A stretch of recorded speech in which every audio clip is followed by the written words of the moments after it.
గొలుసు దొంగలు దొరికారు. సుబేదారి పిఎస్ పరిధిలో పట్టుబడ్డ ఇద్దరు చైన్ స్నాచర్. 28 గ్రాముల పుస్తల తాడు, 2 మొబైల్ ఫోన్లు, మోటార్ సైకిల్ స్వాధీనం. హన్మకొండ సుబేదారి పిఎస్ పరిధిలోని శ్రీనగర్ కాలనీలో ఇటీవల మహిళ మెడల నుంచి పుస్తల తాడు ఎత్తుకెళ్లారని స్థానిక సుబేదారి పోలీస్ స్టేషన్లో ఫిర్యాదు చేయగా కేసు నమోదు చేసుకుని వరంగల్ కమిషనర్ అంబర్ కిషోర్ జూ సూచనల మేరకు central zone DCP Salima, additional DCP Ravi, ACP David Raju, CCS inspector Abbaiah, crime team, Subedari inspector Satyanarayana Reddy సాంకేతిక సమాచారంతో 14/8/2024 పిఎస్ పరిధిలోని వడ్డేపల్లిలో వాహన తనిఖీలు చేస్తుండగా నిందితులు అడ్డూరి సాయి కుమార్, మారోజు ప్రేమ్ కుమార్ కృష్ణ అనుమానాస్పదంగా వస్తున్న క్రమంలో ఆపే ప్రయత్నం చేయగా వారు తప్పించుకునే ప్రయత్నం చేస్తూ పారిపోతుండగా వారిని పట్టుకుని విచారించగా వారు వడ్డేపల్లిలో చైన్ స్నాచింగ్ చేయడానికి వెళ్తున్నట్టు, నిందితులిద్దరూ బంగారం షాప్ లో పనిచేస్తున్నట్లు, ఆన్లైన్ మరియు క్రికెట్ బెట్టింగ్ లో అలవాటు పడి జల్సాలు చేస్తూ అప్పుల పాలై వచ్చే సంపాదన సరిపోక సులువుగా డబ్బులు సంపాదించేందుకు చైన్ స్నాచింగ్ కు పాల్పడుతూ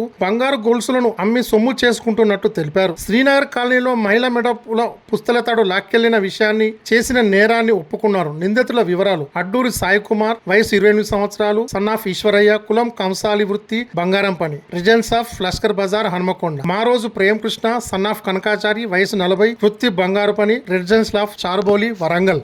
ఈ రోజు వడ్డపల్లి దగ్గర సిసిఎస్ వాళ్ళు మరియు సుబేదారి పోలీసులు వెహికల్ చెకింగ్ చేస్తున్నారు. అంటే ఒక ఇన్ఫర్మేషన్ పైన మన 4 days బ్యాక్ ఒక చైన్ స్నాచింగ్ సుబేదారి పిఎస్లో జరిగింది. దానిపైన సాంకేతికంగా మరియు ఫిజికల్గా ఇన్ఫర్మేషన్ మీద మనం వెహికల్ చెకింగ్ వడ్డపల్లి దగ్గర పెట్టుకుంటే ఒక ఇద్దరు అనుమానాస్పదంగా మోటార్ బైక్ వచ్చి మా పోలీసు వాళ్ళని చూసి పరిగెత్తుంటే మన వాళ్ళు చేసి పట్టుకోవడం జరిగింది.